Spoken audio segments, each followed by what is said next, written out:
everyone. I will request that you be seated, please. We are about to start. My name is Stan Chu Ilo. I'm a research professor at the Center for World Catholicism and Intercultural Theology, the center that is organizing this event tonight. The Center for World Catholicism and Intercultural Theology was started in 2008. Is we will say, at the risk of sounding immodest, one of the leading centers of research on Catholicism in North America and in the world. So we organize, especially evenings like these, to focus on important actors and important issues affecting the lives of people in many parts of the world, especially in the global south. We focus especially on issues that affect human and cosmic flourishing, human dignity, human rights, questions of evangelization, expansion of faith, and the interaction between faith and culture in multiple sides of human experience. And so I welcome you to this very important evening, and we are going to listen to a very important man and a significant actor on the world stage on the questions of peace, conflict resolution, and human and cosmic flourishing. Now, the biography of Father Patrick Devine is, you can find the biography on your seats, as well as in the magazine, Caring. Now, 2 years ago, when there was an election in Kenya, is that correct, Father Patrick? And I was listening to Voice of America. And who did I hear? Father Patrick Devine being asked about issues of peace, justice, election, and how Kenyan society is going to cope or survive having had experiences of election violence, in the previous election. And he gave a very insightful answers. But the most important thing is that when you talk about peace building in Eastern Africa and many other parts of Africa today, you cannot talk about that without mentioning the great work that Father Patrick is doing through the Shalom Center for Conflict Resolution and Reconciliation. This organization is based in Nairobi and has qualified staff who conduct empirical research on the root causes of inter-ethnic conflicts. It organizes workshops to facilitate resolution and reconciliation between factions, trains local peace builders, and develops inter-ethnic and inter-religious schools with solar energy, among other peace-oriented development projects. Now, Father Patrick has built wide-ranging partnership with universities in Ireland, here in the United States, in Africa, and many other parts of the world, trying to advance the unique approach that he's going to share with us tonight about bringing peace where there is conflict and how to restore the fractured and broken lives of individuals in these multiple sites of pain and anguish. And Father Patrick is a priest. Father Patrick, is a priest of the Society of African Missions, and he had equipped himself for this, not only from his work as a missionary, working with the poor, working with people who are broken and battered, but also through formal education. He has a PhD in political science and public administration, as well as a master's degree in international studies and peace building. He has received many awards and recognition for the many works that he is doing, including the International Caring Award, succeeding the Dalai Lama, who received it in 2012. Father Patrick received this award in 2013. He has also received an award from 8 countries in Eastern Africa, the prestigious IGAD Award, and was nominated for the Tipperary International Peace Award, whose previous recipients include Nelson Mandela and Malala Yousafzai. You will agree with me, ladies and gentlemen, that we have here a man of faith, a man with a golden heart, a committed servant of God, a giant in this field whose humanitarian action speaks for themselves. So I will invite you now to please join me in welcoming to the podium Father Patrick Divine. Good evening, everyone. A man could feel important after that introduction. So I am really, truly delighted to be here, and it's an honor to be with you, and I am so grateful for the invitation to come here and to share, because it's a long way from Chicago to northern Kenya along the border with Somalia, Ethiopia, South Sudan, Uganda. The area up in northern Kenya where we work, it's about, from an Irish context, 3 times bigger than the island of Ireland. And then, apart from that, then we work in some areas around Nairobi, in the Kibera is very well known, Mathare Valley, Kariobangi, which have at the moment over 1 million people in them. So it's quite a different world, but we're dealing with humanity wherever we are. So I'm delighted to come and share here with you on the work that we do, and that is our vision and our mission. And we were established only in 2009. And maybe to give an idea or to give an understanding of why we were established, is to go back even a little bit into my own history. I was ordained a priest in 1988, and I joined a group, the Society of African Missions, and part of joining the Society of African Missions was that you made a life commitment to Africa. And I was assigned to Western Tanzania. You may recall back in 1994 we had the Rwandan genocide, and 1.5 million refugees poured into Tanzania. So I was involved in the pastoral care of them up to 1998. But during that time also I got involved a lot in the administration of our mission work in Kenya and Tanzania. And out of Kenya we have 65, at the time there were 65 religious orders working across Eastern Africa, and there'll be about 5,000 personnel in total. So I was 4 years chairman for that and 3 years as the CEO. But during that time I became very conscious of us as church and NGOs and many other organisations, that they were very, very good, and we were, at dealing with the symptoms of conflict and poverty, which seemed to be continually recurring, but we had no skill sets to tackle the underlying causes. And we can talk forever about peace, but it's another thing to know how to bring it about. So Shalom was set up. It's an inter-religious organisation of men and women. Everyone has to have a minimum, and we're not elitist, but we have a reason for it, a minimum of a master's degree, either in peace studies, political science, development, comparative religion, that area. And thirdly, everyone has to commit to work inside in the conflict zones. So there was no place for any wishy-washy, nilly-willy, holy joes, none of that.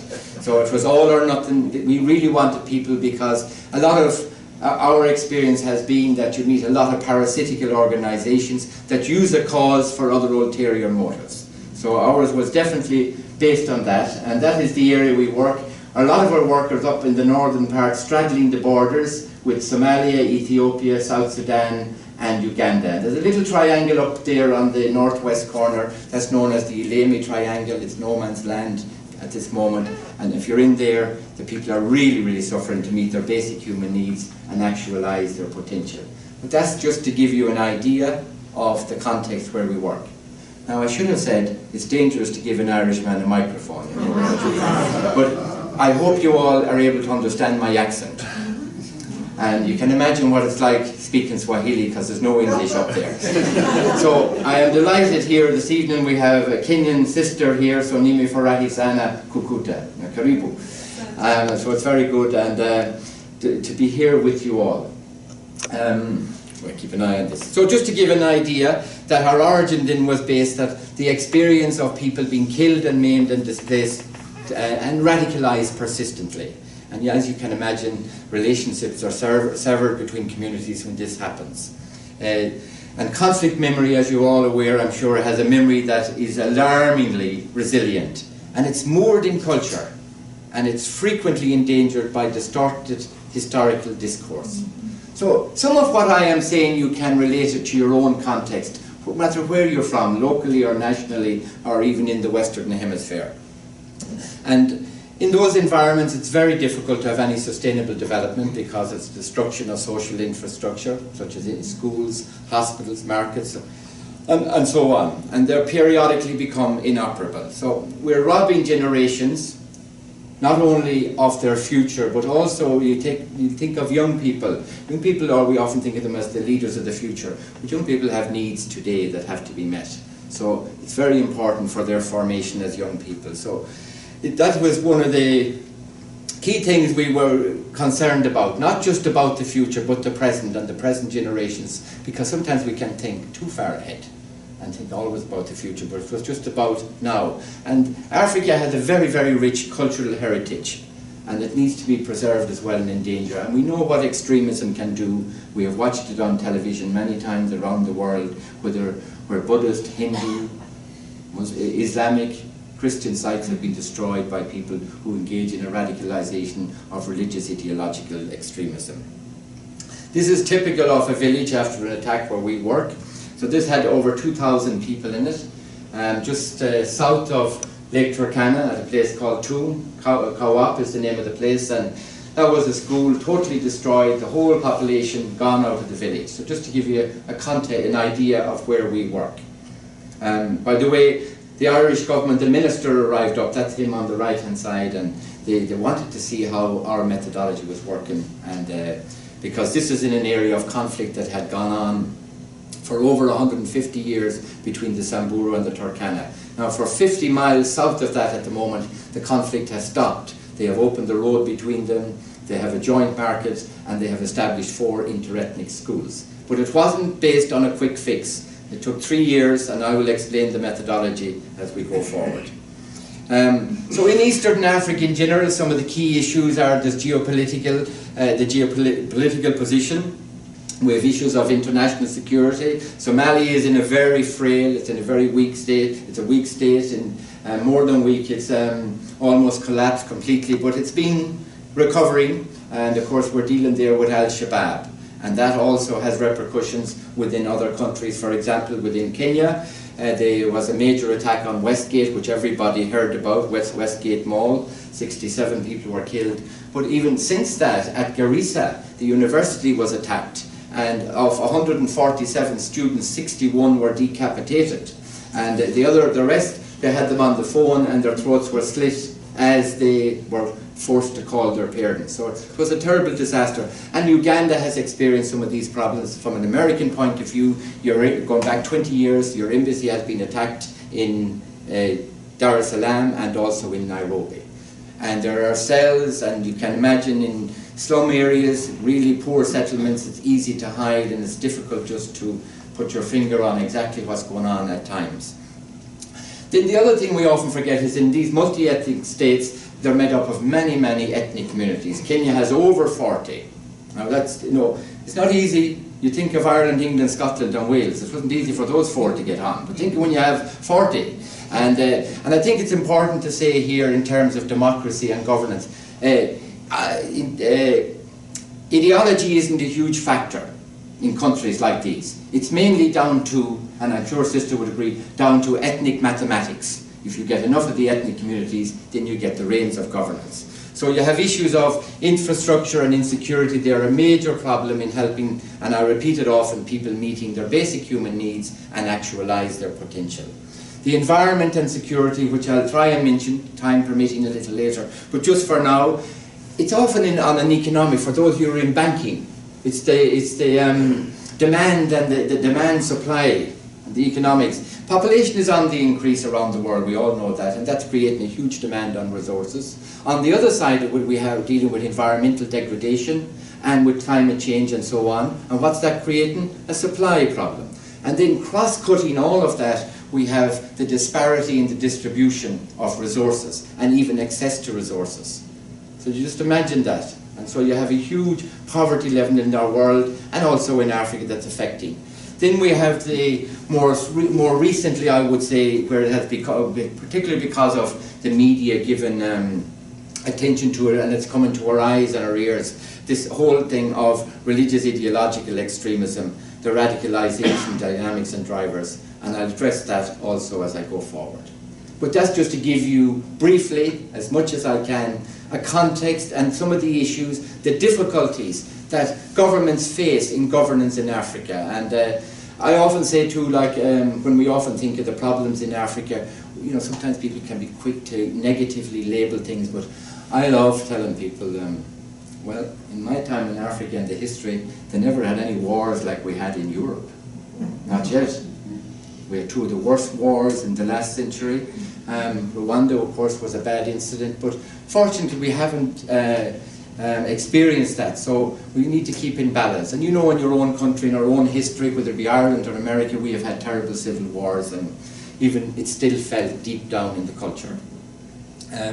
So there's 8 countries in IGAD, and they got so interested too in this methodology, they decided they wanted us to be partners with them and for us to help them, particularly on conflict early warning, to be able to help their people and to help the local administrations to be able to have the analytical skills on what's causing conflict and peace-building techniques.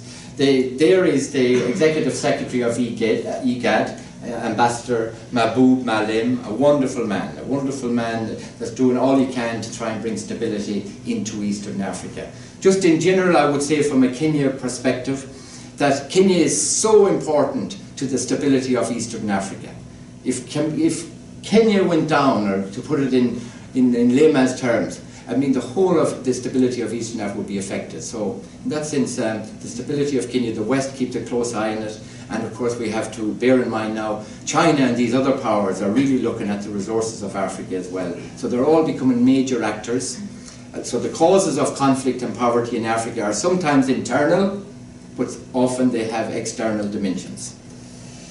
So the rationale for setting up Shalom was, and you don't have to be a theological or sociological genius for this, that in African conflict environments where people are killed and maimed and displaced persistently, it's extremely difficult for social and religious values, or gospel values if you wish, and like peace, truth, justice and mercy to take deep root. That's common sense. And secondly, it's very difficult to have any sustainable development in those environments because periodically the schools, the churches and the hospitals become inoperable. And for you as donors to many organizations that work hard, right? You don't want to be pouring your money continually through a sieve, just dealing with the symptoms. You really want to address the underlying causes. Am I going too fast? Am I okay? All right, very good. So Shalom was set up with 5 objectives. So you got to imagine now 11 different ethnic communities. The Turkana people have 5 conflicts going on, with the Samburu and the Pokot in Kenya, with the Karamojong in Uganda, the Toposa in South Sudan, and the Marilla in Ethiopia. So what we decided to do was, when we got a really good qualified team, was to go in among these people, start identifying the key influential opinion shapers, and to begin to empower them with the analytical skills on what's causing their conflict with their neighbour and the peace-building techniques, so that we would help them to be the architects of their future, rather than this almighty deity coming in to drop in peace, because that, at best, it only brings about negative peace, which just stops the violence, but doesn't really. I'll explain negative and positive as well. So secondly, and we were very fortunate to meet a wonderful man, Professor Omoka, who taught for 10 years at Kent University in Ohio State. We got him in as head of our research department because we need to do the research on the conflicts to the highest academic standards to counter all the speculation and conjecture that goes on. And those 2 processes, 1 and 2, were taken over 18 months to 2 years to do. And then we go back to both sides with the findings, see do they accept them. Now we have them trained conceptually, and only then do we start bringing them together to work out how they can have an interdependent future of coexistence.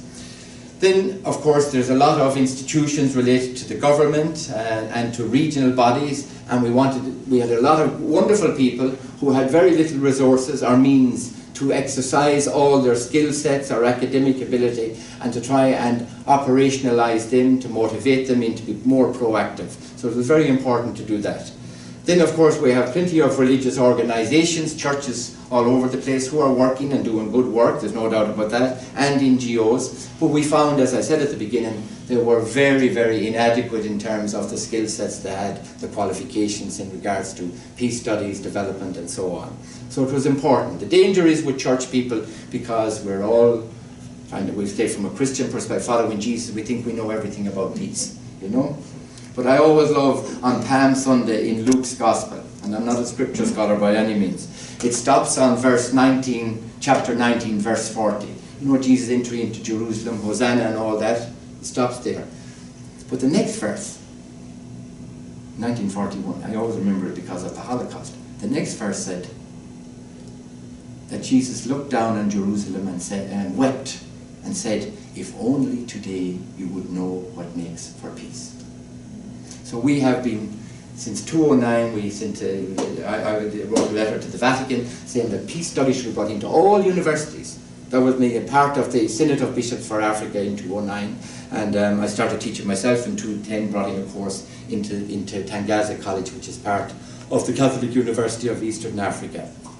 So then the fifth objective we have is the whole idea of interethnic and interreligious education.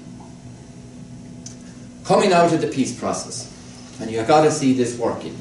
One of the first thing, and it really is no surprise, the first thing that parents want is really a better future for their children. I have never met a parent yet in Africa that doesn't want a better future for their child.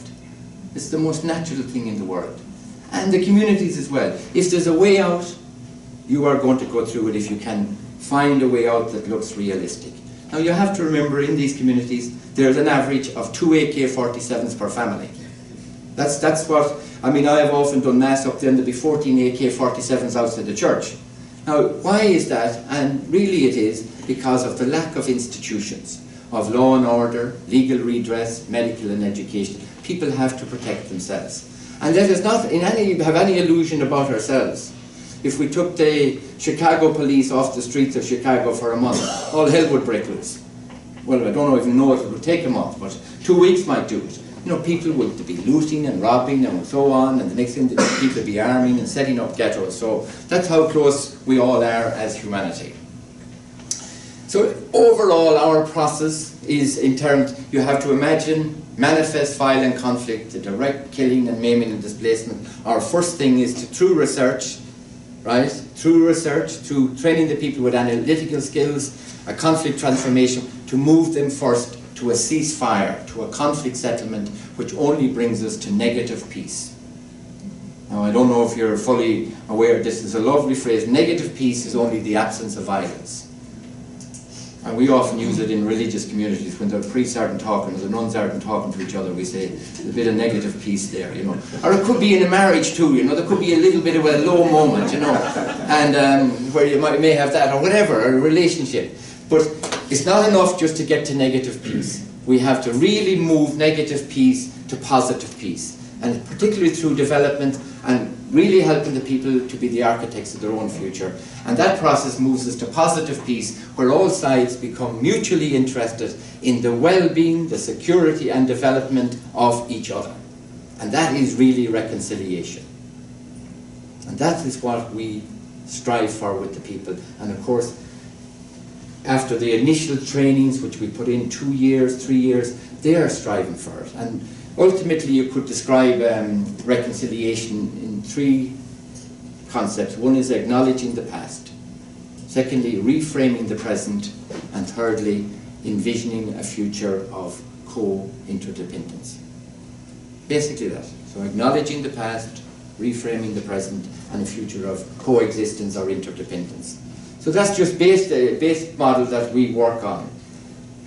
So I think that you have to keep that in mind now when you have to imagine this team of the core group of Shalom is 20 men and women with their masters who are committed to working persistently in the conflict environments.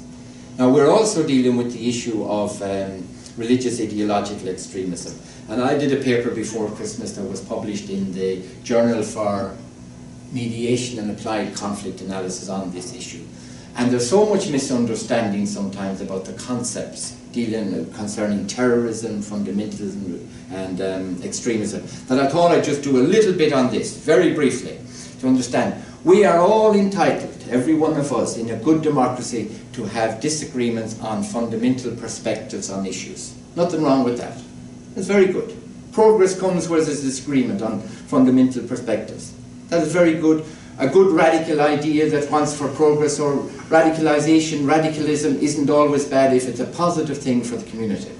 Now, but when my fundamental perspective begins, that I begin to think mine is the only one that's right and all of you are wrong, that's when I'm edging into fundamentalism.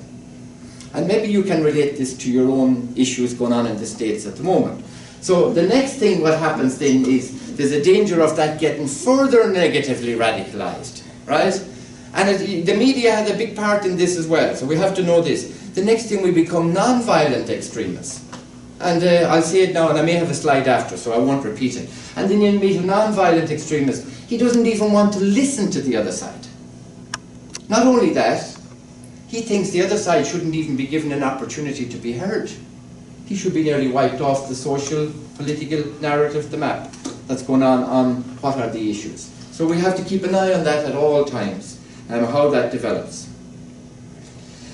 And I want you to see this also like within the continuum of tolerance to intolerance. What leads us from tolerance to intolerance? And then, of course, intolerance really takes hold when the non-violent extremist or a group or a movement moves to manifest violent extremism. When they take the law into their own, they want to wipe out, purge any other view, any world view, any other religious view of the map. And of course, manifest violent extremism is operationalized in acts of terrorism. And as I said, terrorism is the act of purging and eradicating. And if you see that, and I think you're aware of ISIS and Al-Shabaab, Boko Haram, different movements around the world. But it's important because these terms are so often mixed up. People talk about a fundamentalist as if he was a terrorist. He might be a terrorist. Non-violent extremist as if they were a violent extremist. So it's important to know the terminology, and particularly in our world today.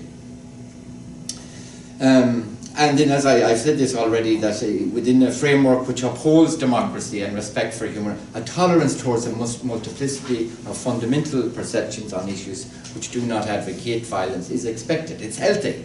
But it's when the fundamental perspectives begin to get negatively radicalized towards intolerance, the toxicity of extremism emerges. So then, on the issue, particularly of religious ideological extremism, so it's concerned with eradicating alternative modes of existence and perceptions in society. This purging of society may be operation through non-violent extremism, can be added to purge, or violent. Ultimately, terrorism is the tool of violent extremism, used to purge society of tolerance for other modes of existence in respect to worldviews and faith positions. And to counter this negative process, there is a distinct need, paradoxically, for an intolerance of intolerance. I'm not saying that, I really mean that. That's the one thing we should be intolerant about, is intolerance. Does that make sense? I hope it does. And religion and conflict. People also say, religion, all the conflicts are caused by religion and stuff like that. Well, religion, in my opinion, is not the underlying cause of conflict, but it becomes a major factor when it becomes, as I say here, disproportionately energized by increasing quantitative institutional membership to the detriment of qualitative spiritual transformation. And it's then that it becomes a destructive factor in conflict generation and in causing conflict and the escalation of conflict. So I think this is very important. When the institution becomes more important than the message. Having just membership, I think we as priests or missionaries or people who come, just getting fellas into the baptismal book isn't spiritual transformation. So we need to keep the qualitative always to supersede the quantitative. And then it's within that context that the propagation of religions as mere institutions becomes the primary focus, rather than their core spiritual message with respect to peace, truth, justice, mercy, tolerance, respecting the other's fundamental perspective. So, and this is a thing I have written quite a bit about, that the religionization of politics and the politicization of religion have brutal negative implications on the process deterioration of tolerance to intolerance. And that is so often tried in the political realms and fields, the religionization of politics and the politicization of religion for ulterior motives. And it's within this process dynamic that the tolerance of alternative faiths, institutions, even a person's right to be born or exist becomes unacceptable. This is unquestionably evident in the domains of non-violent extremism and violent extremism. When the purity of the divine values and principles in a religion's message are distorted, subverted or fortified in the interest of a religion's institutionally earthly, socio-political, economic objectives, the authentic beliefs and corresponding behaviour become toxic. I hope that's not too heavy, but you have the idea, isn't it? Yeah. And we have to be always conscious of that. And this is where religion faces the real danger of usurping the focal point of religion and positioning God as an additive to justify the institution. How is that? Does that make sense? Yeah. But you know, you have to think it through a little bit, right? Because I love Jesus, you know, one time. The disciples came back to him and they said, such a guy was casting out demons in his name. And they said, he's not one of us. And Jesus said, leave him alone. He was not against me as for me. But Jesus wasn't too worried about the number in the institution. And of course, when he ended up on the cross, when you think about it, 9 had ran away. Correct me if I'm wrong now, Father. Right? 9 had ran away. 1 had sort of done him in. One had denied him 3 times. And we're told that John hung around to take home Mary from the bottom of the cross. It wasn't a great sight to be looking down on from the cross, you know. And the beautiful thing was when he appeared to them afterwards, then he didn't say, you useless shower so-and-so, you let me down. He didn't. And that was fantastic. Imagine if you were one of the 9 or you were Peter, and the next thing he appeared in a room and he said, peace be with you. My God, wouldn't you be dying to get out the door and tell the world he was alive? Anyhow, that's a sort of a deviation there. But think about it, anyhow. But, so that was the paper I did, and underlying all our research and all our work on conflict transformation is the idea that theory without practice is empty. It's no good having all the best theory in the world, but if you can't put it into practice, it's empty. And vice versa, then practice without theory is blind. No point doing things unless you have a good rationale behind it. It's like running around like a headless chicken. And dear friends, wherever we're at, if we continue to do what we have always done, we should not be surprised if we get what we have always got. So if the same problems are persistent and you keep doing the same thing, you've got to ask yourself, what's the definition of insanity? You all know that. You keep doing the same thing and expecting a different result. And there's yours truly, and Professor Amoka. To tell you the truth, he told me that day we were crossing the Omo River between the conflict zone between the Turkana and the Marilla, up on the border of Ethiopia. And so a great guy, but we were over with both sides. And there's a lot of work in this. It's out in the heat, it's taking time, no quick fix, as I said. So then I want to say to you, what do we do on the ground? And maybe this will help here in Chicago too in certain ways. There are 3 that this cross-cut all of international relations and conflict management. How to analyse the root causes of conflict, and you can apply it to poverty too somewhat. And the first major paradigm is the paradigm of realism, and realism is always about the use of power to attain your security and interests. It pervades most of international relations. It also pervades a lot of interethnic relations in Africa. And you know, power is about, first of all, if you can't achieve your security and interest through peaceful manipulation, what do we do next? And you're watching this on the news all the time. We revert to threats. If the threats don't work, what do we do next? Sanctions. and finally coercion. It's as simple as that. And it's really about that. That's what strategism is about, realism. It's about that, and that pervades an awful lot of community relationships all around the world, and interethnic and interstate. Now the second thing, paradigm. So imagine you spend 3-4 months with the people in the conflict zone, that they begin to understand the operationalism of power in their community. Who is determining where's the negative and the positive manipulation?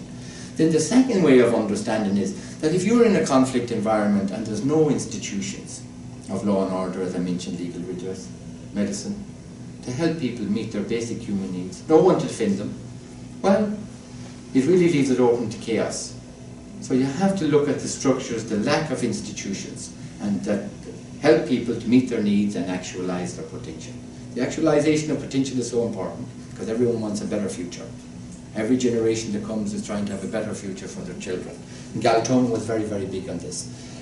Conflict research then, of course, by John Burton, he absolutely was a great believer, but it's a very long-term view that there's more than enough for everybody's need, but not for everybody's greed. There's more than enough in the communities if we really looked at how decision-making is made, communication. It can be achieved through negotiation and accommodation. It's a very, very idealistic, some would say utopian, but there's a lot of merit in it. And certainly if we're looking at dealing with conflict in a non-violent, dealing with differences and sorting out conflict in a non-violent way. And I just, for the sake of, for those you mightn't have heard much about structural violence, just think about it in the role of institutions in our society. You know, we often think that individuals' behaviour is determined by motivations and intentions. But really, when all our behaviour is aggregated, it is institutions that are formed by communities, by society, to try and channel our behaviour. So they're very, very important. So any institution here, even though we're given out about paying taxes and this, that and the other, and there can be corruption in institutions, they are vital for the stability of society. And what we should be always trying to do is purify institutions to be the best they possibly can. So these three paradigms are critically important in the first stage among the warring communities to help with the analysis. And the A.J. Groom said, you know, the following statement, and that they really matter. They matter if we are to survive. And whatever your problems are around Chicago, I am saying this, I would say this without a doubt, that these three paradigms of analysis are so important to the analysis, first of all, of what the problems are. And you must identify the key influential opinion shapers. For us, outside in the conflict zones, they are the chiefs, the elders, the religious leaders, the women's leaders, the youth leaders, and some of the warriors. And those involved in the political economy. Who are the political voices? Who are the people with the money? Because if you don't bring them all into the process, any one of them can sabotage it. So there you are. We meet this. This is up there around Marijo, up in the Samburu. And this thing was one of the days when the minister came and he met the two tribes that had set, where I told you earlier, where they had agreed on the peace, opened the road, had set up a joint market and 4 interethnic schools. And then later it came up in Brussels about the methodology. Now, so you have done the analysis, you have them all together, they all agree with the findings of the research. What's the next stage? And John Paul Lederick was big on this as well. What needs to be transformed? And there's 4 dimensions that need to be transformed. One is the individual. We all know this. We all know our own weaknesses and this. So there's transformation at the individual level needed at the psychological, the spiritual and the emotional. Every one of us in this room know ourselves how we could be better if we really address these, and even in our behaviour. Then in conflict zones, you have to look at the relational issues, how people behave to each other, how they stereotype each other, and how they're communicating with each other. Now that's 2 things, and they have to work through this before we bring them together. They have to be very clear what needs to be done. Third one is to look at the institutions that are willing to cooperate together for a better future of interdependence, medical, educational and so on, law and order. And fourthly is to look at what aspects of culture are legitimizing violence. And you might ask, give me an example of that, but just to give you a quick example. The Turkana men, for example, do not circumcise. The Marilla do.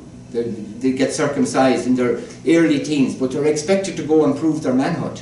And that means going into Turkana country, Turkana areas, and stealing cattle. And if people get killed and injured in the process, the culture says it's okay. So that's just an example where culture is legitimizing violence. So there needs to be some transformation done in respect to respecting human rights. Now, we have done the analysis. These are the transformation areas.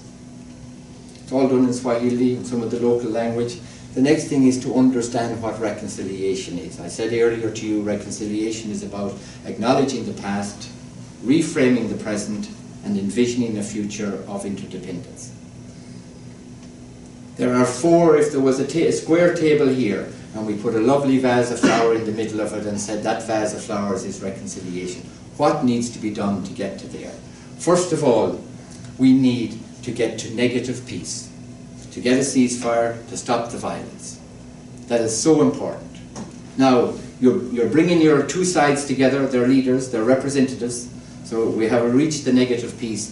Then is to get them all to sit together, then to look at the issues of truth. And remember this, no matter what any of us think is truth, it's only our perception of the truth. It's amazing how your perception can change when you begin to hear the other man's story of his perception of you or the conflict and so on. So it's very important truth. Then is to get them to honestly give time and space to both sides to listen to the issues of justice and injustice. What has been their experience? And you know, there's rights and wrongs always on both sides in conflict. History is always usually written by the winners, but there's rights and wrongs, and of course revisionism always brings out the truth eventually. But then, that will only still get you to keep a negative peace if you stop at the level of justice. And that's why, I know in the Catholic Church we've been for so long on about justice and peace. Justice and peace without reconciliation is no good. It only stays at negative. The next thing we need to bring in the issue of mercy. And if you're not willing to forgive, you have to let go. So the four elements that have to be dealt with in the problem-solving workshop when we're dealing with is peace, truth, justice and mercy. And they have to be holistically addressed. It cannot be sham, cannot be fake, it's for real. Are we okay? Very good. So here they are, at the gate. You have to get them through the gate. There they're coming with their guns and have the leaders, and get them to sit at the table. This is the reality. Yeah? I want to tell you, we're talking here about human, wonderful people. I'll be up there. The hospitality they give you, it's just out of the world. I mean, I worked in a parish for years, and you could go away for months. You'd be gone home on furlough to Ireland for 3 months, and the house would be perfectly safe. So even though there's guns and all that in the part, they want to get rid of that if they could get a more prosperous, developing society. Here we are, and wonderful. This is after the peace. Both sides, there they are, inside in a room between Turkana and Sabur. Right down. It was a major thing, and to open the road and everything, and there's no shortage of colour. Colour is all over the place, and I have to say this for the women's sake. The women take no nonsense up there. If some guy starts talking a load of rubbish, they'll soon tell him, shut up. Not in a bad sense, not even polite, because survival is so important, and they're given time, and they have their children, and it's a semi-arid desert area, so there's no time for much nonsense. So I love that. Anyhow, and I just thought I'd share a few points, personal points on reflection. You know, from a Christian point of view, and I don't know if we're all Christian or not, or Jewish here, but I'm just saying we often look at the four Gospels. I'm always saying the four Gospels, the one word that sums them up is the word reconciliation. Because it's about reconciliation with God, with your neighbour, with yourself. And now we can add in creation, the environment and conflict. We really have to begin to take care, because if we don't, the environment will become a major factor causing conflict going forward. And you look at what's happening, and you know about climate change, environmental degradation. People have to start moving. The desert, the Sahara Desert, is moving south all the time. Now, out of Senegal, they're making a huge effort, which is getting UN sanctioned, to build a 15-kilometre wide green wall of trees to stop the desertification. Because if it doesn't stop, it's going to affect all these problems we have with refugees and migrancies. And then ethnic communities are being pushed out of their area, then they're going into other people's areas. That's causing a lot of social turmoil. So you have to think with the long time. We're watching them coming in Europe, watching them coming across the Mediterranean continually, but ultimately, if they're going to solve that, it won't be putting up barriers. It'll be about solving the problems on the ground where the people come from. I leave the rest to your own reflection on America. So I spoke a little bit on Jesus and forgiveness, you know. So very important, can I say this at a personal level? If the Lord forgives you in your own life, if you have got forgiven, for God's sake, forgive yourself. Yeah? Let it go. Don't be annoying him at what you've done in the past. He's enough to contend with what we are going to do in the future. But just forgive. This is the first day of the rest of your life. This is your birthday today. You cannot go back to yesterday. This is the first. And the Quran as well. This, you know, there's a lot of Islam is a real problem with these religious ideological extremists. But let's not forget, the Christianity has had a history of it as well. So it cuts across all religions, not that we're putting one above the other. And I just put in that there, you know, that if you're going to sometimes bring about personal healing, it's one thing to say, I am sorry. But please add in immediately. Say to the other person, will you forgive me? Put the power and the esteem into his hand, or her hand as the case may be. And you know, if we don't learn to forgive, we are burning the bridge, all of us, if we refuse to forgive, over which one day, all of us will have to cross. That's a fact. There's no doubt about that. So I mentioned this about acknowledging the past and so on. And two things that I always am conscious of when we're working with the local communities is you must walk in with humility among the people. The two of the most dangerous things coming into where you're trying to bring about is the arrogance of ignorance and the ignorance of arrogance. So you have to walk humbly as you're walking in this process, because it's so important. Some people come in and they probably think they know everything, you know, and they know what. I mean, I often tell the story about the do-gooder who came out there and he saw the people have a big problem getting water, and he went back to Chicago and he collected 20,000 to put down a borehole, and he thought he was great, God's gift. The next thing, the borehole became the biggest centre of killing everyone fighting for the water. So you must do it from the bottom up, all the time, empowering the local people. There was a story told too about the women were walking 4 miles to a river to get water. I don't know if you heard this anyhow, but so of course some guy came in, or a woman, whoever it was, missionary or a lay person, and thought, that's terrible, we'll build a well in the village for them. You know, and they won't have to walk for the water. So they built the well. But who was unhappy? The women. They loved their walk, and they were away from the men all day, and they were chattering, and they could gossip and whatever else they were, you know. So I'm just saying, you know, you have to do. I'm just giving that as an example where you have to think it out. So now these are two men that gave great inspiration to this model. First was Colin Powell. Now, down at the award ceremony in Washington in 2013, everyone thought that Colin Powell and I were talking major policy issues, which Cyril was there, Cyril Riggins, he was down. But we without a thing. But in the process, it really got serious when both of us started talking about prostate cancer. Because he had it and I had it. But it was a lovely few moments, but it was great. And the other one is a former Irish general who was an advisor to the UN, and the both of them absolutely encouraged me more and more if we could set up this process of shalom right across Africa from the perspective of bringing about peace and bringing about education that would be interethnic and interreligious. Because of course when you bring people into the same school from different religions, different tribes, or whatever word we use, ethnic, eventually people begin to fall in love, you know, and families are better friends and marriage happens and the rest all going well. So the peace development nexus is crucial for conflict transformation. You cannot have one without the other. And all of us are called to be competent. There's no doubt about that. You cannot do it. And it's for all of us. And we all need to be part of the mosaic of life. We're all part of that mosaic. And we should, wherever we are, we can't all be us. I'm here now, I have to say, and I'm dressed up in a black suit and a collar and all that. But 95% of the time we're in jeans and t-shirts, and the language isn't always the best, you know, because things go wrong, you know, and it's hot and it's difficult and you're building with the people and so on. So, but it's very important that we have the qualifications, because you can have all the right intentions, but if you don't have the ability and the analytical skills and the peace-building techniques, it really isn't going to last. And just in conclusion, a few things I think are important in regard to radicalization and extremism. It's the responsibility of everyone. There's no one can exclude themselves from this. And anyone that sits on the fence, they think I am lovely in my little environment, sooner or later it'll come to bite either yourself or it'll come to bite your children. So we have to, whether we're in the civil society or the apparatus of government, and there are no quick fixes.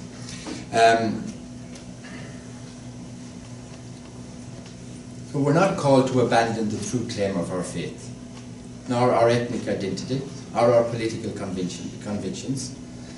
And anyhow, you couldn't force people to do that unless you did it by external force. Rather, at a minimum, it has to involve learning how to accomplish peaceful coexistence among people of different beliefs, convictions and ideologies. And this is so relevant for America today. You know, there's something that's really badly needed here in terms of this respect. So it's not about tolerating the qualitative and dynamics of behavioural difference, which may be only regarded as negative peace. It concerns all sides rising, and this concerns all of us, to the mission of adeptly exploring the other's perceptions. Don't be talking about the other people if you haven't really studied and understood why are they like that. You must do that. What are their perceptions and positions, with a vision of attaining greater mutual enlightenment, advancing the peace and development practice of all humanity in a spirit of interdependence. And when you have a spirit of interdependence, what is it? It's really about positive peace. And religious leaders and their followers should continuously be engaged in promoting positive peace, not just tolerance. Tolerance isn't enough. Not enough at all. We have to have vibrant diversity, equal dignity has to be respected, and peaceful unity. And I brought it, continually pushing this, that more and more all religious and students in universities should be programs on peace studies in this world, because conflict management is becoming more and more important and necessary in the world, especially as the population rises. The supply issues become more and more prevalent, and in the cross-cutting, in the discrepancies in the way the resources of the world are distributed and even access to them. And of course, I believe myself that God is all calling every one of us. None of us is better than the other to prepare the way. And the way of the Lord is peace, truth, justice and mercy. I said this already about, you know, the importance, and particularly here, I think at the moment, because I've watched a bit of CNN and I've watched Fox News and this, that and the other, and the issues that's going on and the way the media can feed into that, the politics can feed into it, that we really have to begin to respectfully engage in debate and to listen to the other side, and not all this time try to muddy the character and the past life and so on of other people, because none of us are without fault. And you know, that's the words of Jesus. If only today you would know what makes for peace. And I think what's happening here, I have no idea, because Shalom is set up in Africa. Now we have a new unit in Cote d'Ivoire. We're looking at setting up the similar process in Tanzania, the Congo and Central Africa. Of course, we have it registered in Ireland, in UK, Northern Ireland, and in America, Shalom. And of course, they are satellites supporting the process down there. So I don't know what may be going on in your heads and in your hearts as you listen to this, but you are invited to become part of this process.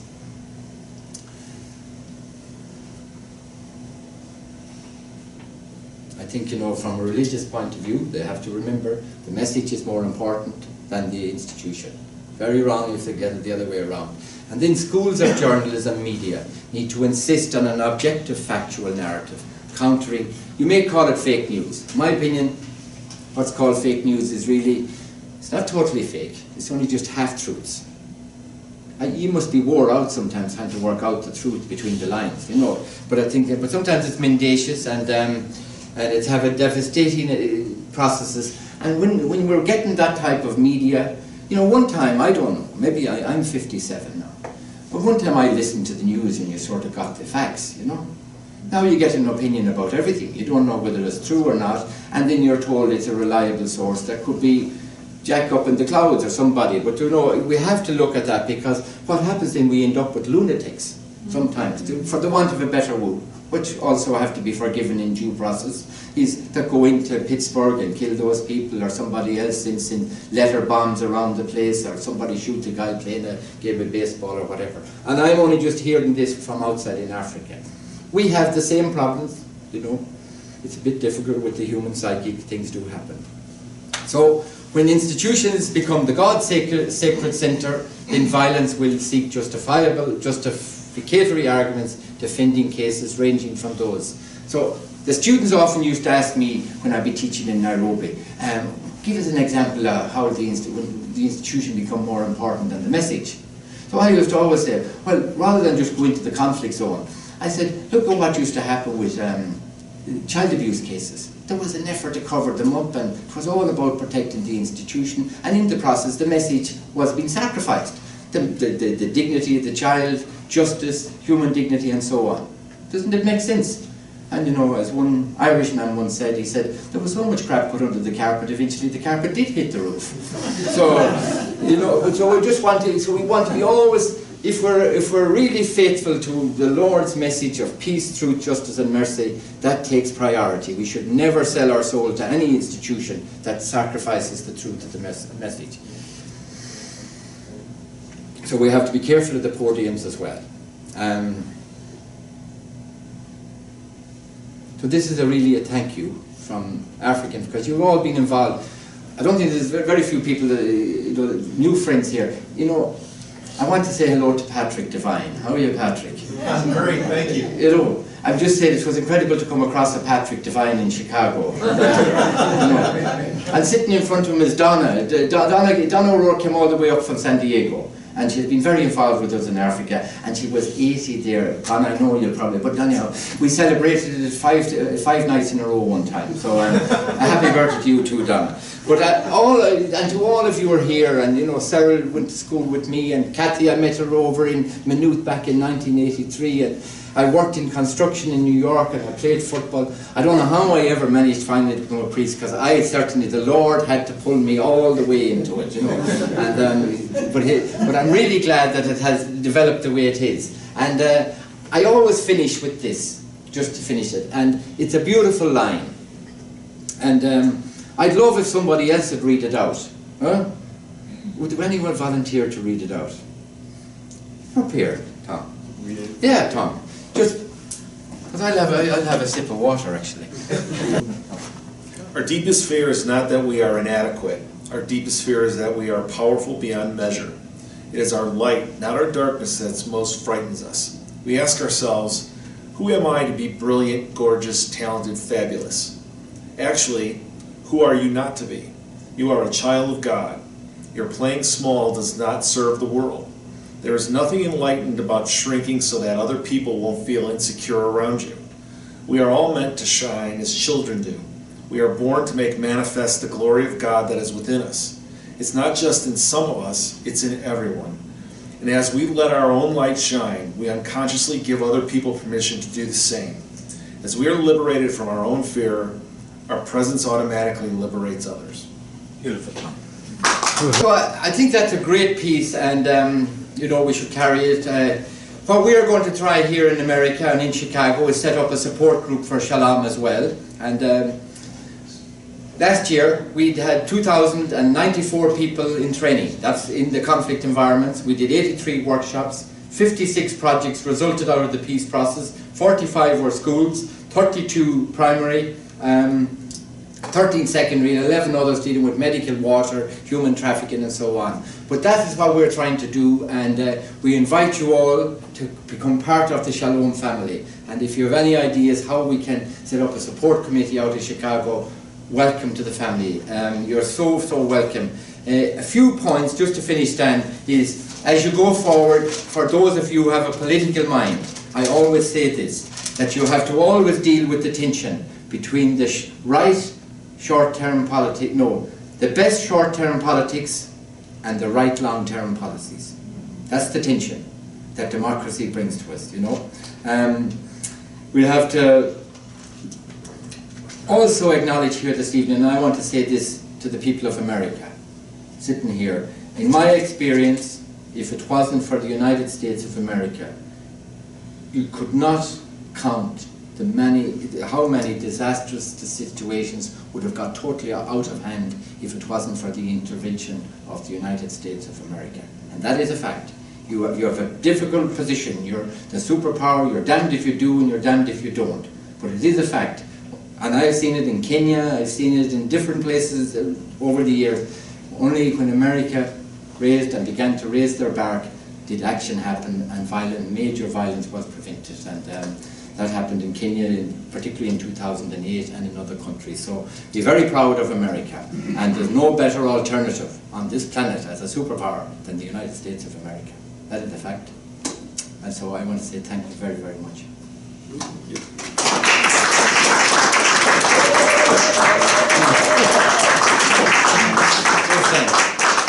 You can stay back. All right. We now open it up for questions and perspectives. So if you can move to the microphone and try to keep your questions or intervention very brief so others can speak as well. Divine, thank you so much for your talk. Quickly, 2014, I was north of El Doret working with an imam who was creating this tournament for peace between Christian and Muslim youth. And his region of the county was the only region that had no recruits for Al-Shabaab. Okay? That was one notice for me. Working in Mwanza, Tanzania, I made an effort to each week have tea with the local imam across the street from the church, to the surprise of the people around me.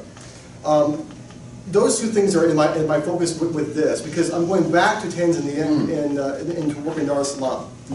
What can I do concretely to work in these areas that are not as extreme as Turkana land, but still need efforts and movements for peace? Very good. And that's a great question, because, and I say this too, there's so much about interreligious dialogue and so much about the dialogue. But just to give an example that may help you what could be done. In 2013 in Isiolo, there was major violence coming up through the elections of 2013 in Kenya. Now, we were asked to go in. So the first thing that we did was to try and get all the key religious actors in the room. So that meant bringing in all the Christian denominations, including the Catholic bishop and the Deliverance Church, and there was this church and that church and so on. And we got 19 Muslim leaders in as well. And you just got to imagine this now. Imagine 19 and 18. And there is conflict, not always about religion, or religion as a factor. So, and I'm bringing this back to what you might be able to do going forward. Sorry, I'll stay at the microphone. I remember that morning very well, looking at them, and everyone was like that. Now you know what I'm talking about. And the next thing, there's this guy from Ireland with an Irish accent gets up there, and they're all wondering, not so much the Christians but the Muslims, is there an ulterior motive here, an agenda? So I wasn't sure myself how to do it, but the first thing I said to them was, there's only one thing I know we can agree on at this moment, is we're not having lunch at 1 o'clock. And the reason for it was because the Muslims were going to pray at 1 o'clock. Right? So that was grand. And of course, then I had this, I hadn't this thought out now, but it sort of rolled out. The Christians were there, so I said to the Christians, would ye be willing to pray at 1 o'clock as well? And of course, they couldn't say no, could they? So then I asked them. I said to the Christians, when you go to pray at 1 o'clock now, would you do a favour? Will you pray for every one of these Muslims, that God will bless them with His divine presence and look after their families with health and happiness going forward? And do not look over at them and start praying that they become Christians. Right? Just pray that God, because we have to give God space, you know. And so they agreed. So then I turned over to the Muslims, and I said to the Muslims, when you have your ritual prayers done and so on, would you be willing to pray for the Christians here, that God bless them with His divine presence, or her divine presence, and that they'll be blessed with happiness and health and prosperity in their lives, but do not start praying that they become Muslims. The opposite. And they agreed. And everyone started laughing, because it was great. And the hands released, and we ended up with a great workshop. And we worked on as much analysis as we could. But we decided that we had enough of the dialogue, that unless the dialogue became the practice, so that's where they originated, that we would analyse the problems and then set up a joint committee that would work together on practical issues. And of course, when you start working on practical issues together, it's dialogue in itself, and people develop friendships and care and concern for the humanity of each other. So as you go down to Dar es Salaam, you're going to meet some of these tensions. So if it's no point to sitting down forever, dialoguing, discussing the different nuances, philosophical, religious and all that, but to be able to look at the community. We know there's poverty, we know there's tensions in the community. How can we get a joint committee together that will work on a strategy of dialogue praxis? Because then, as they say, in a rising tide, it lifts all boats. And we cannot live without the other. You know the old Ubuntu philosophy? I am because we are. And we have to, some way in this society too, as long as we don't, and we cannot afford to let the media or politics drive us away from having great difference on fundamental perspectives. We cannot let them drive us towards fundamentalism leading to non-violent extremism onto terrible acts. Does that help now? That's all I would say to you, because I was in the same places down there. Yeah.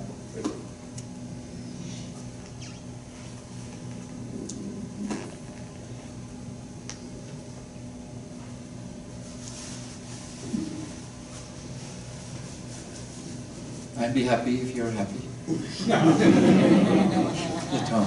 Well, you guys, everybody tells me I'm really loud anyway. So, how do you get people to make these types of changes and actually accept others when they start out they really don't want to? That they for whatever reason they don't believe, they feel very strongly in their own beliefs, and they do believe that they want them to become like them because that's what they expect. How do you get people to change that concept? Yeah. That's great, because you see, the religious ideological extremist has already gone to that. He absolutely believes his way, their worldview, their religion is right, all are wrong, and even if you go even to the point of purging society, killing others, they sometimes feel that they're doing a favour to God, getting rid of the infidel. So it's really difficult. So now you take the slums of Nairobi and you go down in there, you have to be aware of the undercurrent of radicalisation being done to youth, where there's poor education, and sometimes there's some people you won't change, but you have to prevent those guys from also negatively influencing and radicalising young and vulnerable people. And you never get it all right. But certainly if you don't try, it can go a lot worse and a lot wrong, I would say become more dangerous going forward. But it's very difficult. So anyone that says it can be done totally isn't 100% correct. But if you don't try, you'll never know. And often there's wonderful transformations that happen, because to radicalisation you have to deal with it at the individual level, the relational level, the cultural level, and also to look at, can we put the structures in place and institutions that will give people a different vision, a different model of society in which they want to live. And it's so important to do that. And that's all you can do. And sometimes you'll be told where to go, and it isn't always in the nicest language. But you don't give up, because I often say from a Christian point of view, Jesse didn't give up. He stuck at it. So but the worst of all is the person who won't try at all, and just say, oh, I'm grand, I'm lovely, we're living here. But, I guess the areas of Chicago need a lot of help. So I have a question. How you can use. It's a small room. Use the mic. Okay, I'll use the mic. It's not on. It is. Yep. Okay. So one of my questions is related to social media in these days, and how Facebook has caused many people to be radicalized. How do we overcome such a powerful, powerful tool as that to prevent radicalization, first of all, and then to have people come together? Yeah. I know. I don't know. I think you're probably like myself. We don't understand the full phenomena of negativity that's emerging out of social media yet. Apart from radicalization, what's being done to our young people and the minds of young people? They can go on Facebook, what people's lives are being destroyed. You can go on YouTube, on the web. There's every sort of thing you can look at. Lord save us and bless us, it's a totally different world. So I think that there's going to be serious negative repercussions going forward on the psychology, the social skills of people, the spirituality of people, the respect for human life. right from the unborn upwards, even to people, and I think eventually there's going to have to be law. It'll get so negative, and I'm not a pessimist by nature, but I actually see that sooner or later there'll have to be laws in to control social media for the sake of holding society together, the institution of family and normality. Otherwise, I think we're going to have a lot of problems. Have to be a lot of new institutions to deal with a lot of new sicknesses. Would you agree? Yeah, so that's what maybe somebody else can contribute, but that's my opinion. Yeah. Okay, thank you, Father Patrick. My question is more historical in terms of the evolution of the nation states in Africa, and the view by some that, you know, the historical conditioning of present structures of African nations is at the root of the types of conflict that are emerging. So the increasing fragmentation of society, and then the rivalry among, you know, it's like a competition for existential space. Therefore, there are some who then say that peace building in Africa would require fundamentally deconstructing the basis of that existence. You know, this, like say Kenya or my home country Nigeria, you know, it seems to be like a ever revolving cycle. The same pattern keeps repeating itself because people are placed in this framework that someone in the past said, like, these are, that Nigeria, for instance, is a geographical expression. So what do you think about the larger context of conflict in Africa? Well, I think we're all aware of the terrible injustice of colonialism and the way nations were just lines drawn and tribes and were just put into, you know, for example, Kilimanjaro mountain. I don't know if you're all aware. Kilimanjaro is in Tanzania. It was originally in Kenya, but it was given as a birthday present to Queen Victoria's nephew. I don't know if you're aware of that. That's a fact. You're aware of it. The line comes down to the zigzag and straight on. That was the mentality of the time. So, of course, colonialism, the way the nation states are set up in Africa is a problem. But in 1963, the OAU decided to freeze them because they said to deconstruct them, then it will create greater violence, greater problems in Africa, because then every ethnic community may want to become an independent state. And some of these ethnic communities could very well operate as a country. But like when you have vast majority of smaller tribes, so it has that's why they really froze when they got their independence, set up the OAU, was that they froze them. But going forward, and I'm very concerned for Africa because it's the last major landmass on this planet with massive resources underneath the ground. There's no question about that. And above as well. The West cannot manipulate the East the way it used to. Neither can the East manipulate the West, because we're watching it all being played out at the moment in trade wars and this, that and the other.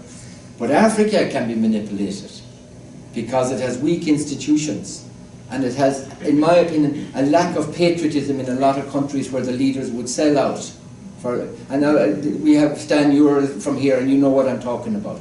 So, you know, a lack of that, and everyone is after the resources. China is certainly trying to make a major impact in the policies and determining the policies of a lot of African countries, even to the point of buying up their foreign debt, putting in the infrastructure. Now, the problem with that, so I'm not going to take a position about one country against another country, but I will take a position about human rights and values.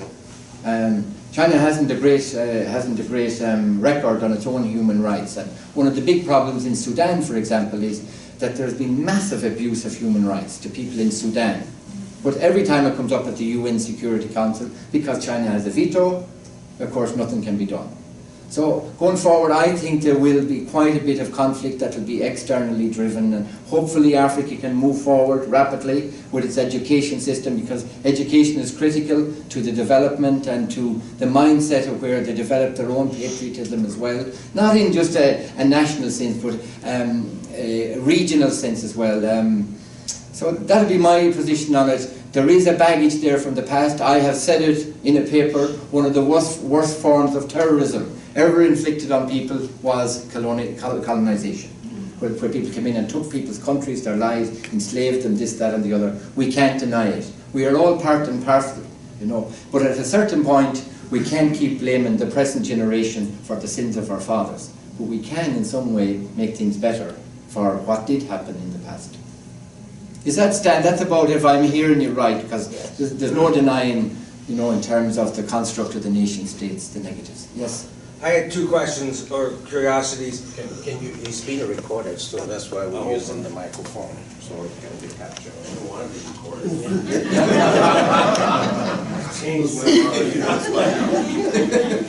So there's two things that come to my mind is, on the peace front, I'm wondering if you were, what are your sources of what's informing you? Being from Ireland, I wonder how much the conflict with Northern Ireland and the peace that resulted, if that was helpful, or you know, where does all that knowledge grow? Yeah. I think it's a fascinating project that you've taken on, and I think all of us are impressed. And I also think, I'm curious about how government actually may support or hinder the efforts at such, recognizing some status quo would hold that we'd rather see people fighting, keep us divided, and that hurts a lot of Africa. Yep. Well, concerning, as an Irish person, we were very aware of our conflict and the colonisation in the past, and then to narrow it down to Northern Ireland, there's no doubt, if you analyse Northern Ireland, there was, from the three paradigms I mentioned earlier, there was the whole issue of poverty, the disparity in who had the power and who was really not had power in terms of no vote and so on. Then you had the institutional disparity, where some people had access to all the easy access and others hadn't. And there was so much in Northern Ireland that needed positive manipulation, which led eventually to 1998 peace agreement. And 1998 peace agreement, by the way, was only a conflict settlement. It got us to negative peace. And they really have failed going forward in moving that negative peace to positive peace in terms of reconciliation. Not enough was done at the grassroots level, especially in the drastic conflict environments in Belfast and some areas of Derry and South Armagh and all that. There could have been more done, and more could have been done at the level of inter-religious and inter-ethnic schools. Governments, then, your second point, in Africa, first of all, we have to thank the governments where we work, because they registered Shalom. We don't go into any environments without their support, but the difference was when I approached the Kenyan government about getting Shalom registered and off the ground, I made it very clear to the late minister. He was John Machuki, one of the toughest ministers, but a very straight talker in Kenya. And I said to the minister at the time, I came in with the idea, I said, we're not here to get up on a box and say the government are useless and they should be doing this, that and the other. We are here to recognise what you are doing and to complement and supplement. And that there is so much talent already just lying there, somewhat dormant, that can be activated. So you have to work with diplomacy. There's no point getting up and being told to get out of the country in 48 hours. You're going to help nobody that way. Only maybe your own ego that you're on the paper the next day, weren't you great to challenge the government. But there's a different, as we often said in Ireland, there's different ways to skin a cat. Yeah. Is that okay? That's what's mainly. But Northern Ireland was a great help. Even when I did my master's, I did 2 papers on that. Well, I hear they're concerned with the Brexit. Oh yes. And that boundary, and that's really part of the delay right now in terms of thinking. Well, everyone is afraid on the Brexit thing about the border in Northern Ireland, because we don't want to see customs posts up. The last 15 years, everyone is moving over and back, no problem. The first time you put, in my opinion, if you put up a customs post, it always takes just one dissident to put a bullet over it. Next thing you have police on the border, one more bullet over them, you have the army back on the border, and the whole thing goes up again. And we have to avoid that. So there has to be rational and forward-thinking and balanced, and ultimately the Irish people and the British people, we work so much together, and there's so many positives in the relationship, but we cannot let us go back to that. And we all know the rights and wrongs and the guilt and so on, but we have to move forward at a certain stage, and as I said earlier, we can't keep blaming present generations for the sins of our fathers. You know, I heard recently in you know, Martin McGuinness, he died. He was the one of the most powerful people in the Troubles and also in the peace process. You know, but people like that were able to control, and there's a real need now in Northern Ireland for the political leaders on both sides to control the dissidents and those that are able to spark violence for ulterior motives, not for true sense of nationalism or whatever the case may be. Thank you. I think there are no more questions. What remains for me is to thank you, Father Patrick, for this very inspirational presentation, and you will agree with me that this was a very, very touching and also engaging presentation. Thank you very much for the work you do. Thank you for your spirit of sacrifice, for being a good disciple of the Lord. And so please join me in thanking Father Patrick.